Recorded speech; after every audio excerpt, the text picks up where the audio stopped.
오늘은 2025년의 성령 강림절입니다.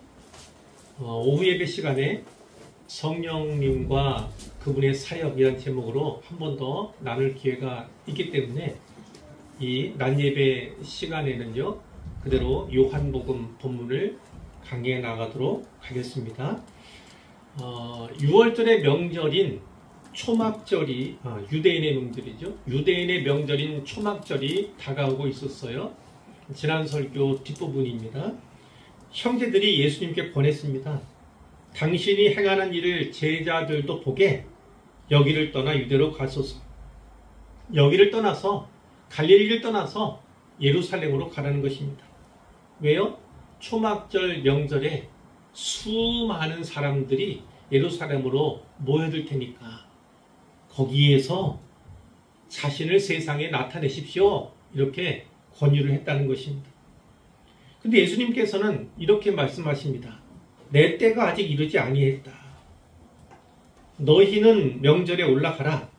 내 때가 아직 차지 못하였으니 나는 이 명절에 아직 올라가지 아니하겠다. 이 말씀을 하시고 갈릴리에 머무셨어요. 형제들이 명절에 다 올라간 뒤에 어느 시점쯤 되었을까 예수님이 예루살렘으로 향하셨습니다. 성경에 보면 나타내지 않고 은밀히 가셨다고 기록하고 있어요. 나타내지 않고 은밀히 가셨다. 오늘 본문은 여기서 이어집니다. 14절에 보면 이미 명절의 중간이 되었다. 초막절이 일주일간 진행되는 명절인데요. 그 중간쯤에 예루살렘에 올라가셨어요. 올라가셨는데 어딜 찾으셨습니까? 성전. 성전에 가셔서 거기서 무엇을 하셨습니까? 가르치시는 사역을 하신 거예요.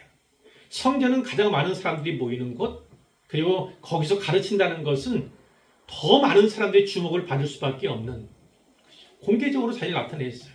이상하죠? 앞에는 나타내지 않고 은밀히 가셨다 말씀하시는데 이제는 성전에서 그리고 공개적인 자리에서 가르치시기까지 했다. 우리로서는 잘 이해가 안 되지만 예수님께서는 바로 하나님의 때, 그 시간표에 맞춰서 사역을 진행하고 계신다는 것을 우리가 알 수가 있습니다. 자, 몇 가지 부분으로 나눠서 살펴볼 텐데 14절부터 18절까지 내용이 첫 묶음입니다. 예수님의 가르침, 그 가르침의 출처가 무엇인가에 대한 이야기가 여기에 나오고 있습니다. 자, 유대인들이 그 가르침을 들었을 때 첫 번째 반응이 어떻습니까? 놀랍게 여겼다. 성경이 말씀하죠.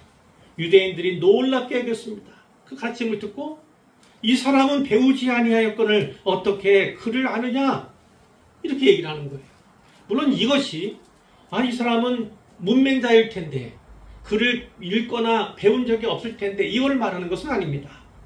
뭐냐면 예수님께서 하신 말씀이 권위가 있어요.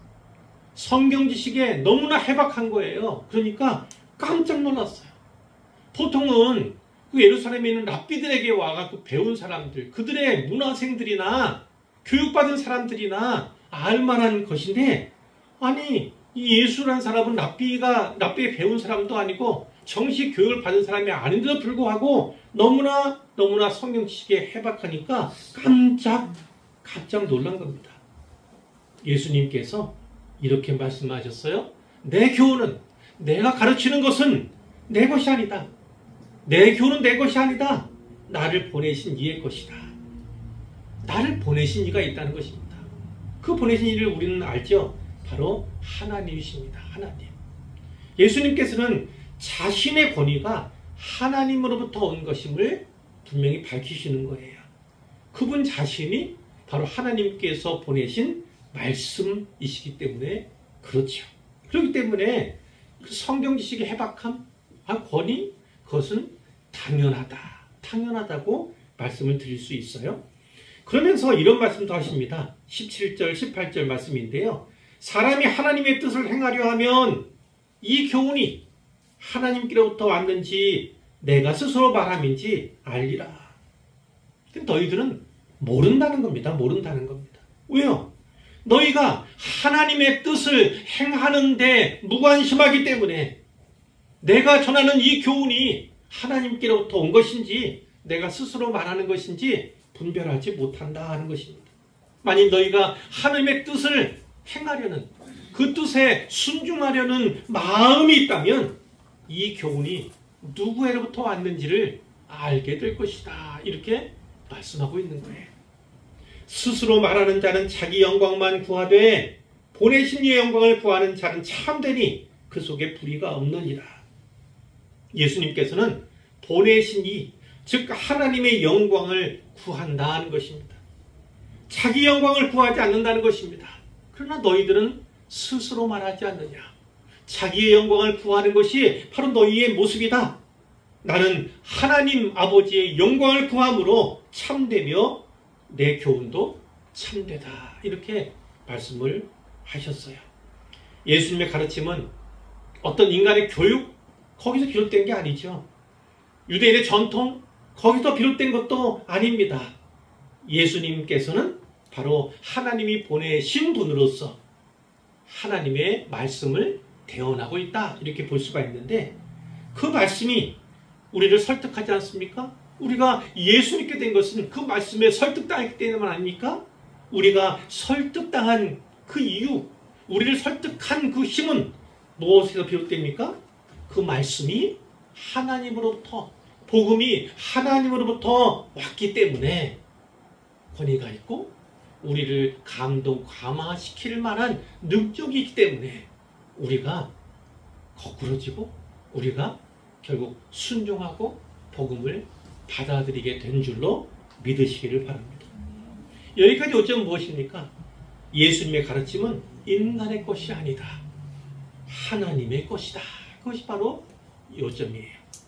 자, 두 번째 단락은요. 19절부터 24절까지의 말씀입니다. 여기에는 유대인들과 율법에 대해 이야기를 합니다. 그러면서 유대인들의 모순, 율법에 대한 유대인들의 모순을 드러내는 장면이 기록되어 있어요. 19절에 예수님이 이렇게 말씀하십니다. 모세가 너희에게 율법을 주지 아니하였느냐? 너희 중에 율법을 지키는 자가 없도다. 어찌하여 나를 죽이려 하느냐? 이렇게 말씀해요. 모세가 너에게 율법을 줬다. 왜 모세 얘기를 또 합니까? 왜 율법 얘기를 또 합니까? 이 사람들 늘 율법에 사로잡혀 사는 사람들이에요. 또 율법으로 판단하며 율법으로 늘 징계하려고 하는 뭐 그런 사람들이기 때문에 율법 얘기를 꺼내는 거예요. 근데 정작 너희 중에 율법을 지키는 자는 없다는 겁니다.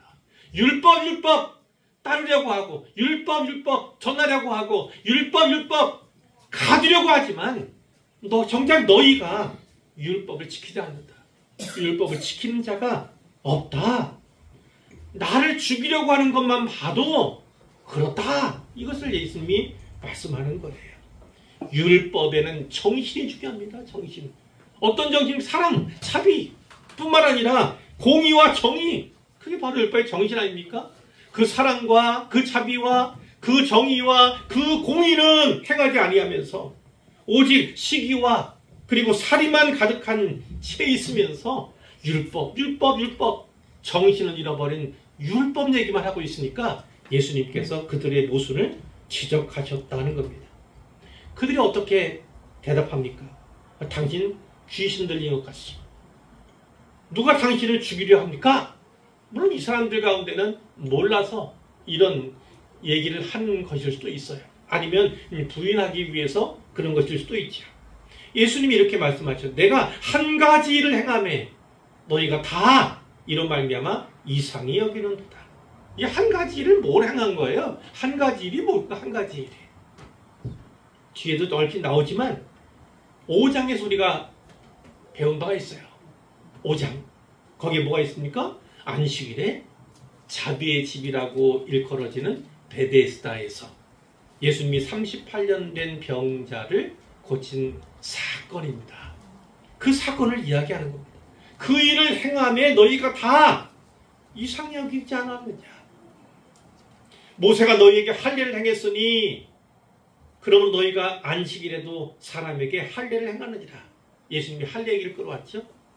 자, 할례 할례는요, 난지 8일 만에 할례합니다. 어린아이 난지 8일 만에. 근데 그 난지 8일째가 안식일이라면 할례해야 됩니까? 안 해야 됩니까? 유대인들은 할례를 행했어요. 안식일에도 할례를 행했다는 겁니다.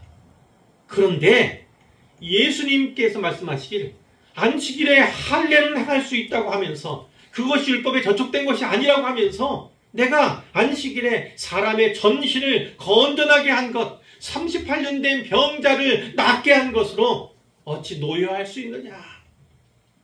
외모로 판단하지 말고 공의롭게 판단하라. 외모, 38년 된 병자, 그런 하찮은 오직 하나님께 거부된 이렇게 인정된 사람이었어요. 마음의 소원, 낳고자 하는 소원이 있지만 낳을 수 없는, 거의 불가능한, 포기한 그런 사람들에 대해서 어떤 생각을 해야 합니까? 유대인이 갖고 있는 생각은 바로 외모로 판단하는 버릇이 있어요. 습관이 있었어요. 근데 예수님이 바로 율법의 정신 중 하나인 공의에 대해서 말씀하는, 공의로 판단하라. 공의로 판단하라는 것이죠. 자, 여기까지는 볼까요? 사람들은 늘 외모로 판단합니다. 외모로. 그러나 예수님은 공의로 판단하라고 말씀을 하죠. 우리도 역시나 외모로 판단하려는 그런 잘못된 습관 버려야 합니다. 그리고 예수님 말씀을 따라서 사랑으로, 자비로, 정의로, 공의로 판단해야죠. 마음에 꼭 새기면 좋겠어요. 세 번째 단락은요, 25절부터 31절까지의 말씀입니다. 자, 예루살렘, 여기서는 예수님이 누구신가, 하나님이 어떤 섭리를 하시는가, 그거에 대한 이야기예요. 25절에 예루살렘에 사는 사람 중에서 어떤 사람이, 이는 그들이 죽이고자 하는 사람이 아니냐? 그냥 알고 있죠. 특별히 종교지도자들이 예수님 죽이고자 한다는 거, 당국자들이 죽이고자 한다는 걸 이건 알고 있는 사람이에요. 그들이 죽이고자 하는 이가 바로 이 사람 아니야? 이렇게 얘기를 한 거죠. 보라, 이 사람이 드러나게 말한다. 이 공적인 성전에서 이를 공개적인 가르침을 하지 않는가. 드러내게 말하는데 그들이 아무 말도 안 한다. 종교지도자들도, 어떤 유대인도 아무 말도 안 한다. 당국자들은 이 사람을 참으로 그리스도인 줄 아는가? 이들 또 오해하는 거죠. 그 사람들이 이제 이 사람을 그리스도라고 인정했는가? 뭐 이렇게 이야기를 한 거예요. 살해 위협을 받고 있었는데 예수님을 죽이려고 했는데 공개적인 장소에서 공개적으로 가르치는데도 아무도 나타나지 않아서 아무도 말하지 않으니까 이 사람을 그리스도로 인정했는가? 이렇게 생각을 한 게 된 거예요. 자, 그러나 우리는 이 사람이 어디서 왔는지 안다. 어디서 왔습니까? 아니, 갈릴리에서요. 갈릴리. 또 그 중에는 그의 부모도 알고, 그의 형제들도 알고, 자매도 알고, 그가 하는 일도 알고, 다 알 수 있잖아요. 자, 이 사람이 어디서 하는지 아노라. 그런데 그리스도께서 오실 때는 기록되어 있어요. 유대인들이 믿고 있는 건 그리스도께서, 메시아가 오실 때는 어디서 오시는지 아는 자가 없다. 이렇게 알려졌다는 겁니다. 이렇게 기록되었다는 겁니다. 근데 우리는 이미 저 사람은 안다. 저 사람이 어디서 왔는지 안다. 이렇게 얘기를 하는 것이죠. 예수님의 출신, 예수님의 배경, 그거에 집중하니까 예수님에 대해서 예수님 메시아일 이유가 없다. 이렇게 주장하는 사람이 있었다는 거예요. 자, 사실 그래요. 말라기 3장 1절에 보면요, 거기에 언약의 사자에 대한 예언이 있잖아요. 언약의 사자. 너희가 구하는 바 주가 갑자기 그의 성전에 임하시리니 곧 너희가 사모하는 바 언약의 사자가 임하실 것이라. 이런 예언의 말씀이 있는데 거기에 갑자기 나타난다고 얘기했어요. 그런데 우리는 이미 저 사람의 배경, 저 사람의 출신을 안다. 이렇게 얘기를 하는 것이죠. 자, 예수님께서 성전에서 이렇게 가르치시면서 외쳐 이르셨어요. 너희가 나를 알고 내가 어디서 온 것도 알거니와. 그래, 나는 갈릴리 출신이다. 그러나 내가 스스로 온 것이 아니다. 예수님이 이 땅에 오신 건 사실 스스로 온 것이 아니에요. 하나님의 보내심을 입고 오신 것이죠. 뿐만 아니라 예수님께서 공생애 동안 공생애를 앞두고 이곳에 오시는 것은 또 하나님께서 보내셨기 때문에 오신 것입니다. 목적이 있어요. 그분이 오신 목적은 결국 십자가 피 흘려 죽으시고 부활하시기 위해서 오신 거죠. 자, 나를 보내시는 참되시니 너희는 그를 알지 못하나 나는 안다. 이는 내가 그에게서 났고 그가 나를 보내셨습니다. 너희는 그분에 대해 모르지만 나는 너무나 잘 안다. 나는 그분에게 났고 그분의 보내심을 받아 여기 있다. 이렇게 얘기를 한 거예요. 결국은 하나님이 자기 아버지라고 얘기하는 겁니다. 자기가 하나님의 보내심을 받은 메시아라고 분명하게 말씀을 하신 것이죠. 자, 사람들이 이 얘기 듣고 또 막 격앙됐을 거예요. 어떤 사람은 신성모독이다. 성경에 기록되지는 않았지만 신성모독 죄로서 또 그를 잡으려고 했을 겁니다. 그런데 잡고자 하지만 손을 대는 자가 없다. 손을 대는 자가 없어요. 그의 때가 아직 이르지 아니하였습니다. 하나님께서 이 군중들 사이에서도요, 하나님께 주권적으로 역사하시고 주권적으로 섭리하시는 겁니다. 아직은 때가, 하나님의 시간표가 아직 주어지지 않은 거예요. 예수님의 때가, 바로 십자가의 때가 주어져야만 그때에야 예수님이 잡히고 십자가의 길로 향하게 되는 것이죠. 근데 그 가운데서 많은 사람이 예수를 믿었다 되어 있습니다. 그 가운데 예수 믿는 사람들이 생긴 겁니다. 자, 무슨 얘기를 합니까? 그리스도께서 오실지라도, 만일 메시아, 성경에 기록된 그 메시아가 오실지라도, 그 메시아가 행하실 표적이 많을지라도 이 사람이 행한 표적보다는 적을 거다. 그러니까 예수님이 행하신 표적에 대해서 너무나 많이 보았어요.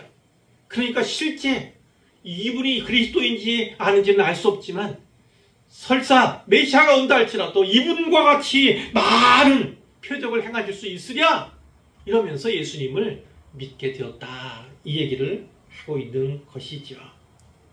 자, 네 번째 단락은요, 32절부터 52절까지의 말씀이에요. 거기에 이제 성령 강림절에 합당한, 좀 더 합당한 그 말씀이 속해 있는데, 논쟁과 배척, 논쟁이 일어나고 배척을 당합니다. 그 가운데서 진리가 드러나는 그런 장면들이 여기에 기록되어 있습니다. 32절입니다. 예수에 대해서 우리가 수근수근하는 겁니다. 수근수근. 소란이죠. 그러니까 바리새인들이 그걸 들었어요. 기왕에 예수님 붙잡아 죽이려고 했던 사람들 아닙니까? 대제사장과 바리새인들이 그를 잡으려고 아랫사람들을 보냈습니다. 경비병이나 뭐 이런 사람들을 보냈겠지요. 자, 한편으로는 어떻게 해야 되나? 한편으로는 그를 믿는 사람들이 늘어가면 곤란하겠다. 이런 생각들도 있었겠지요. 자, 예수님이 말씀하셨어요. 내가 너희와 함께 조금 더 있다가 나를 보내신 이에게로 돌아가겠노라. 예수님이 이렇게 말, 조금 있으면 내가 돌아가게 될 거다. 하나님 아버지께로 돌아가게 될 거다. 얘기를 하죠. 근데 이 사람들은 뭐 알지 못하는 일이죠. 너희가 나를 찾아도 만나지 못할 터이요, 나 있는 곳에 오지도 못하리라. 이렇게도 말씀을 하셨어요. 하나님 아버지 돌아가는 것은 결국 십자가, 죽음, 부활, 그 이후에 승천 아닙니까? 승천. 자, 그리고 예수님을 진짜 믿고 따르지 않는 자들이라면 찾아도 만나지 못하고, 그리고 그분이 계신 곳에 오지도 못할 것. 분명히 예수님이 말씀을 하신 거예요. 그러니까 유대인들이 서로 얘기하는 겁니다. 설왕설래하는 거예요. 이 사람이 어디로 가기에 우리가 그를 만나지 못한다 이야기하지? 헬라인 중에 흩어져 있는 자들, 흩어져 있는 헬라인에 가서 그들을 가르칠 것인가? 이렇게 이야기를 하는 것이죠. 헬라인에 가서 그들을 가르칠 것인가? 물론 유대인들은 전혀 알지 못했지요. 하지만 이후에 어떻게 됩니까? 예수님의 십자가 죽음, 부활, 승천 이후에, 그리고 어떻게 해요? 성령께서 강림하시죠. 더 역동적인 힘을 얻어서 어떻게 합니까? 신약의 교회가 헬라 선교로 나가게 됩니다. 세계 선교에 발을 내딛게 되는 것이죠. 이들이 한 말은 또 알고 하는 건 아니에요. 의도적으로 한 건 아니지만 그렇게 역사는, 기독교 역사는 그렇게 흘러가고 있다는 것입니다. 나를 찾아도 만나지 못한다? 나 있는 곳에 오지도 못한다? 이 말이 도대체 무슨 말인가? 무슨 말인가? 이게 계속 논쟁이 되었다는 것입니다. 바로 그 다음이 중요하죠. 37절에 명절 끝날이 되었습니다. 그러니까 오늘 나눈 건 이 초막절 전에 같이 올라가시지요. 얘기했고 예수님 거절했잖아요. 예수님이 실제 올라가는 것은 명절의 중간쯤이었습니다. 근데 지금 여기는 명절 끝날이 되었다는 거예요. 7째 날. 그런데 그 끝날을 큰날 이렇게 큰날. 그러니까 초막절 중에서 하이라이트가 바로 이 날이다라는 것입니다. 이 날. 바로 이 하이라이트가 되는 이 날에 예수님께 서서 외쳐서 이르셨어요. 누구든지 목마르거든 내게로 와서 마시라. 초막절의 이 절정의 시대에 이렇게 얘기합니다. 누구든지 목마르거든 내게로 와서 마시라. 초막절에는요, 매일매일 실로암 모세 물을 떠다가 제단에, 성전에 있는 제단에 붓는 의식이 반복되었습니다. 반복되었어요. 광야에서 하나님께서 물을 주신 은혜, 그것을 기념하는 것이죠. 그리고 이들의 바람은 메시아 시대가 임해서 그 메시아 시대에 생수가 터질 것을 소망하는 그런 의식이 바로 이 의식이었던 거예요. 근데 그 절정의 순간에 예수님이 서서 이렇게 외치신 것입니다. 38절에 나를 믿는 자는 성경의 이름과 같이 내 그 배에서 생수의 강이 흘러나오리라 이렇게 말씀하셨어요. 그 배에서 생수의 강이 흘러나오리라. 먼저 성경의 이름과 같이, 성경의 이름 말씀이 어디에 있을까? 몇 군데를 찾을 수가 있습니다. 예를 든다면 그 이사야에도 있어요. 이사야 이런 말씀이 있습니다. 12장 3절에 그러므로 너희가 기쁨으로 구원의 우물들에서 물을 기르리로다. 이런 말씀이 있고요. 에스겔 47장에 보면 그 앞부분에 환상 이야기가 있습니다. 여호와께서 이 에스겔 선지자를 데리고 계속 가시잖아요. 환상 속에서 성전문에 이릅니다. 그렇죠? 성전문에 이르러요. 그 다음에는 또 뭐 북문으로 나가서 동쪽을 향한 바깥문에 이르러요. 물이 스멀스멀 수며 나오는 것이 보인다. 이렇게 되어 있고, 그리고 어떻게 측량을 하는데 1000척을 측량했다. 뭐 그 얘기가 나온 다음에 내게 그 물을 건너게 하시니. 물을 건너게 하시는데 물이 처음에 어떻게 해요? 발목에 찰랑찰랑. 그 다음에 어떻게 했습니까? 다시 건너게 하셨는데 물이 이번에는 무릎에. 그 다음에 어떻게 해요? 허리에. 자, 그 다음에 어떻게 했습니까? 물이 건너지 못할 강이 됐다. 헤엄쳐야만 되고 사람이 능히 건너지 못할 강이더라. 이렇게 얘기하고 있습니다. 성전에서 나오는 강에 대해서 이야기하고 있는 겁니다. 스가랴 14장 8절에 이런 말씀이 있어요. 그날에 생수가 예루살렘에서 솟아나서 절반은 동해로 절반은 서해로 흐를 것이다. 이런 말씀이 있고, 마지막으로 하나 더 본다면 요엘 3장 18절에 보면 그날에 여호와의 성전에서 샘이 흘러나와 시딤 골짜기에 대리라. 이런 말씀이 있습니다. 성경에 기록된 뭐라고 되어 있습니까? 성전에서 물이 흘러나와서 생수가 흘러나와서 강을 이루게 될 것이다 라는 그런 예언의 말씀이 나타나 있다고요. 그것이 바로 성경의 이름과 같이에요. 성경의 이름과 같이. 자, 그러면 그 배에서 생수의 강이 흘러나오리라 이렇게 말씀했어요. 그 배에서 누구 배입니까? 누구 배입니까? 배라고 하는 건 결국 창자, 내장을 말합니다. 그런데 이제 좀 더 은유적으로 말하면 우리의 중심이죠. 우리의 중심, 내면의 중심 가운데서 생수의 강이 흘러나오리라 이렇게 말씀을 하신 거예요. 그럼 그 배는 누구 배입니까? 누구 배? 1차적으로는 예수님의 배입니다. 그것이 어떻게 연결됩니까? 바로 예수님께서 성전이시기 때문에 그렇습니다. 성전이시기 때문에 그 성전에서 성전의 생수의 강이 흘러나올 것이다 라는 그 예언의 말씀이 예수님 통해서 이루어지는 거예요. 그런데 성령 강림 사건이 끝나고 신자에게 성령의 내주가 시작된 후 그리고 오늘날 우리들에게까지 어떻습니까? 우리가 성전이에요. 성령을 모시는 전입니다. 그렇기 때문에 우리 안에서도 우리 배에서도 역시 생수의 강이 흘러나온다 이렇게 볼 수 있어요. 1차적으로는 예수님의 배에서 2차적으로는 바로 믿는 신자들 우리의 배에서 흘러나온다.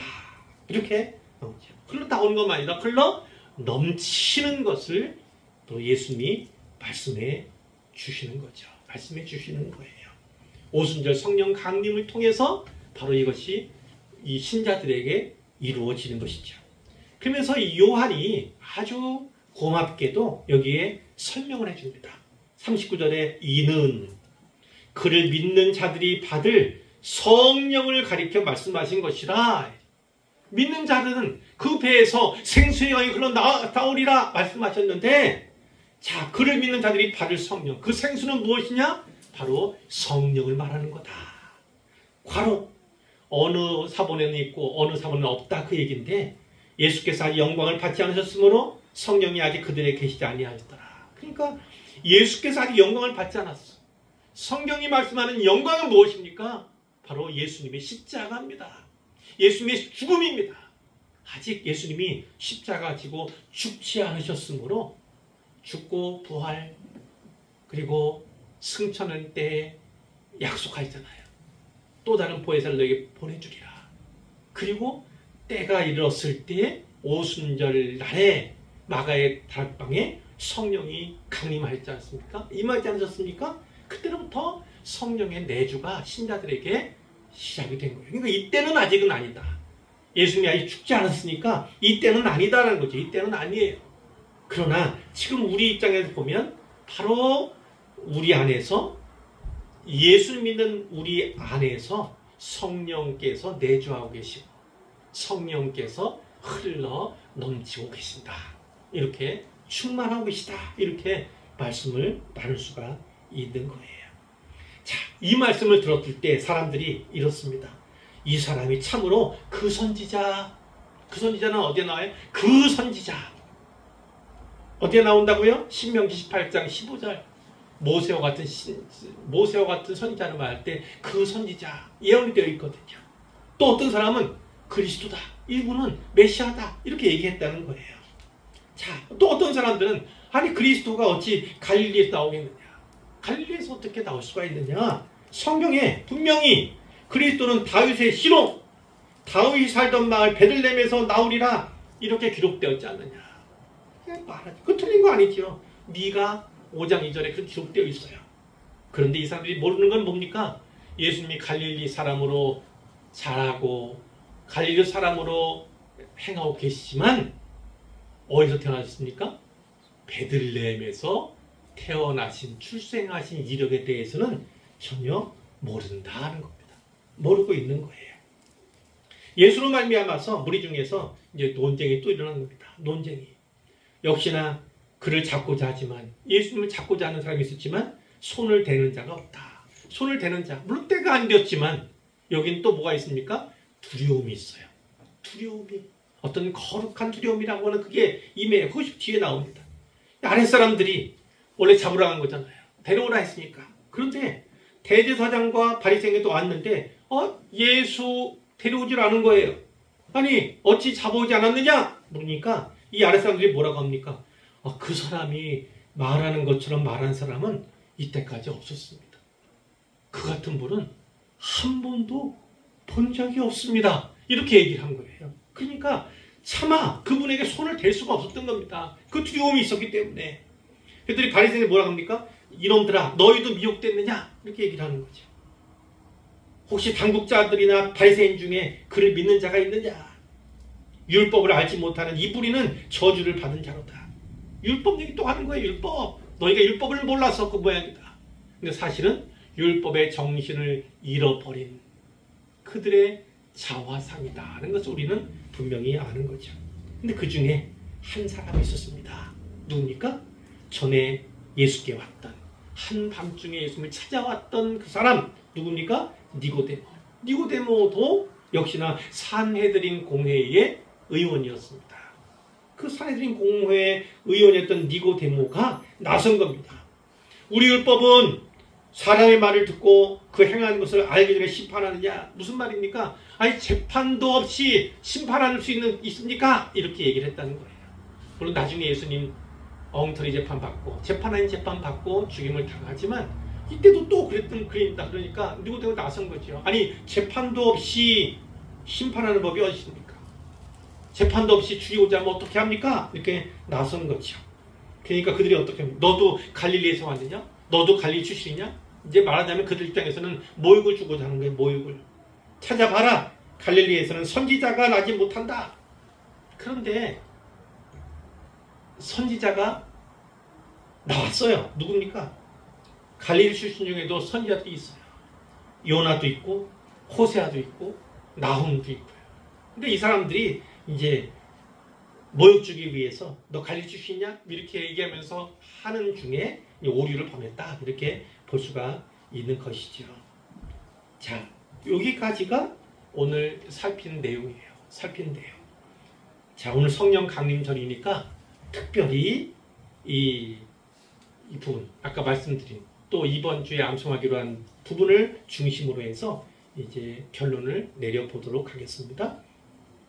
예수님이 명절 끝날 그 큰 날에 기억하셔야 합니다. 왜? 초막절 그리고 그 초막절의 절정이라고 하는 끝날 큰 날에 예수님이 이렇게 하셨는가를 우리가 묵상할 필요가 있어요. 그분이 무슨 말씀하셨습니까? 누구든지 목마르거든 내게로 와서 마시라. 중요한 것이 있습니다. 뭐예요? 누구든지 어떤 사람은 목마른 사람이에요. 목마른 사람이라면 누구든지 내게로 와서 마시라 하는 것입니다. 예수님께서 영혼들을 향해서 초청하고 계신 거예요. 초청하는 것입니다. 보편적으로 누구든지 초청하는 겁니다. 왜? 사람은 누구나 갈증과 결핍이 있음을 너무나 잘 아시는 거예요. 예수님께서. 목마름은 바로 그것입니다. 영적인 결핍, 굶주림, 목마름 이것이 모든 인생에게 보편적으로 있기 때문에 그 목마른 사람이면 누구나 나에게 오라는 것이죠. 내게로 와서 마시라 이렇게 말씀하는 거예요. 자, 예수님께서 뭐라고 말씀합니까? 나를 믿는 자는 그 배에서 생수의 강이 흘러나오리라. 나를 믿는 자는 그 배에서 생수의 강이 흘러나오리라. 성경에 기록되어 있는 말씀들 물론 하나 조목조목 말씀하지 않지만 뭉뚱그려 말씀하였지만 성경에 기록되어 있는 그 말씀을 끄집어내셔서 성전에서 넘쳐 흐르는 생수의 강에 대해서 예수님이 말씀하고자 한 거예요. 그러면서 결국은 뭡니까? 자기 자신이 성전이시니까 그 자기 자신에게서 그분의 배에서 나올 그분의 중심에서 나올 생수의 강에 대해서 그러니까 뒤에 우리가 알지만 성령님에 대해서 그분이 보내실 성령 그리고 우리는 예수님 믿어서 내주 성령의 내주를 경험하고 있는 사람들이므로 우리도 역시 성전 그러니까 우리 역시도 어떻게 합니까? 성령의 충만을 받을 뿐만 아니라 성령의 뜻에 따라서 그 생수의 강을 흘려보내도록 책임이 있는 사명이 있는 존재임을 예수님께서 말씀해 주시는 것이죠. 또 요한이 분명히 부언했잖아요. 이는 그를 믿는 자들이 받을 성령을 가리켜 말씀하신 것이다. 이렇게 말씀을 했어요. 그러니까 이 대목은요. 사실은 무척 선교적인 메시지가 있는 겁니다. 선교적인 메시지. 성경에 기록된 대로 예수님께서 성전이셔서 그 성전에서 생수의 강을 흘려보내심으로 말미암아 신자된 우리 역시도 그 우리의 배에서 우리의 중심 가운데서 생수의 강을 흘려보내야 하는 사명을 말씀하고 있는 것이고요. 그리고 성령 강림 사건 이후에 성령의 내주가 신자 속에 내주하시는 역사가 시작됨으로 말미암아 이제 초대교회가 역동적으로 선교 사역에 나설 수 있었던 것처럼 오늘 우리도 성령으로 충만하며 또 충만한 성령을 그분의 목적에 따라 그분의 뜻에 따라 흘려보내는, 그것은 곧 복음을 전하는 것입니다. 복음을 전함으로 말미암아 그 역시 또 다른 성전으로서 생수의 강을 흘려보내는 도구가 되게 하려는 분명한 하나님의 의지와 뜻과 계획이 있음을 우리가 기억해야 합니다. 예수님의 초청은 지금도 유효하지요. 목마르지 않은 인생은 아무도 없습니다. 아무도 없습니다. 왜냐? 가진 것이 많다 할지라도, 온갖 명예를 또 온갖 지위를 가졌다 할지라도 그것으로는 결코 채울 수 없는 빈 공간이 우리 안에 있기 때문입니다. 영혼은 결코 그와 같은 것으로는 채워지지 않습니다. 채워지지 않습니다. 뿐만 아니라 구원에 대한 갈급함, 영생에 대한 갈급함은 하나님 형상을 잃어버린 자들에게도 궁극적인 목마름으로서, 궁극적인 결핍으로서 계속 되고 있는 것입니다. 그것을 채울 수 있는 것은 바로 예수님뿐이고, 예수님의 부활뿐이고, 십자가와 부활뿐이고, 예수님의 복음뿐임을 기억하시길 바랍니다. 생수의 강을 넘치도록 소유할 뿐만 아니라 생수의 강을 흘려보내는 저와 여러분들 되시기를 주님의 이름으로 축복하고 축원합니다.